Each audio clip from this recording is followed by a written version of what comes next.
السلام علیکم ورحمۃ اللہ وبرکاتہ۔ میرے عزیز طلبہ کرام، کچھ عرصہ سے ہمارا اور آپ کا انقطاع ہے۔ وائرس کے حالات کی وجہ سے ہم جدا ہو گئے ایک دوسرے سے۔ اللہ رب العزت سے دعا کریں، اللہ رب العزت ہمارے اور آپ کے درمیان یہ فاصلے ختم فرما کر قرب کی شکلیں پیدا فرمائے۔ میرے عزیز طلبہ کرام، اللہ کی نعمتوں میں علم الہی سب سے بڑی نعمت ہے۔ وہ مبارک علم جو رسول اللہ صلی اللہ علیہ وآلہ وسلم کے قلب اطہر پر اللہ رب العزت نے اتارا،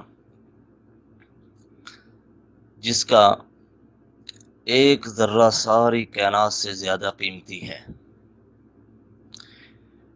اس قرآن مجید میں اولین آخرین کی سچی تاریخ ہے۔ جو قرآن و حدیث کے علاوہ اور راستے سے عزت تلاش کرے گا، اللہ تعالیٰ اسے ذلیل کریں گے۔ میرے عزیز طلبہ، قرآن کریم سب سے بڑی نعمت ہے۔ اس کا دیکھنا بھی باعث برکت، اس کا اٹھانا بھی باعث برکت ہے، پھر اس کو سمجھنے کی کوشش کرنا، پھر اس کے بعد عمل کرنا اور اس کے پھیلانے کی نیت کرنا، یہ اللہ رب العزت کا آخری پیغام ہے۔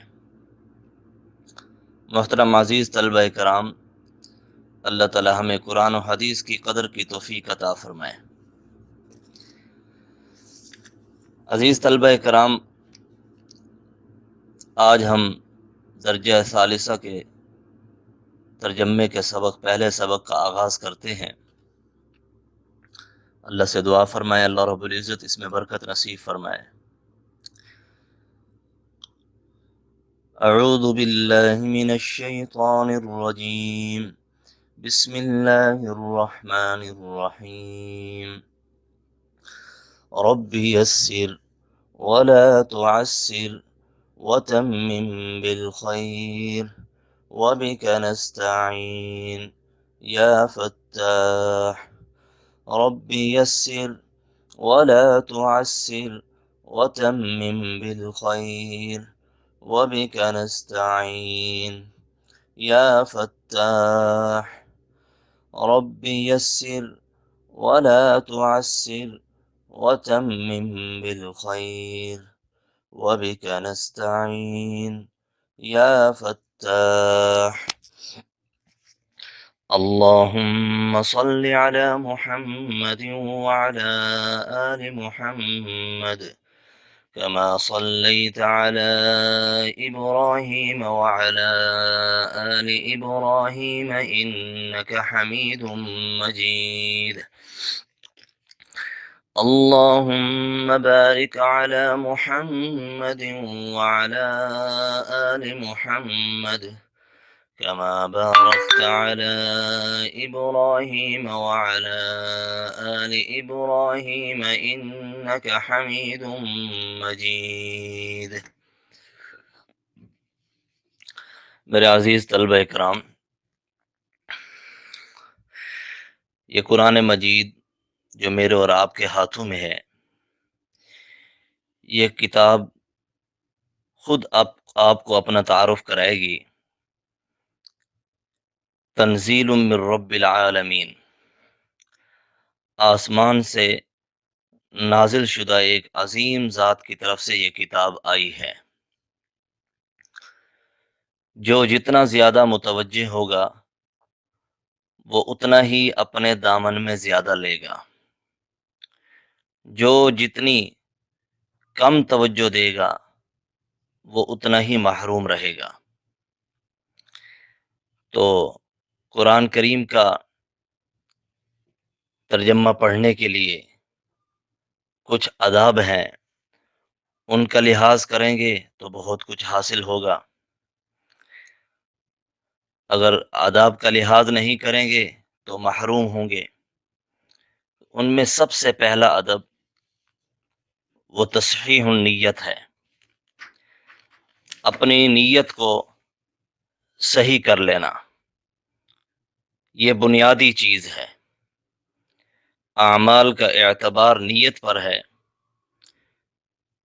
نیت اگر ٹھیک ہے تو عمل بھی باوزن ہوگا، نیت کمزور ہے، بے وزن ہے، عمل جتنا بھی ہوگا تو عمل بے وزن ہوگا۔ دوسری چیز اس میں طہارت ہے، طہارت ظاہری بھی اور طہارت باطنی دونوں کا اہتمام کیا جائے۔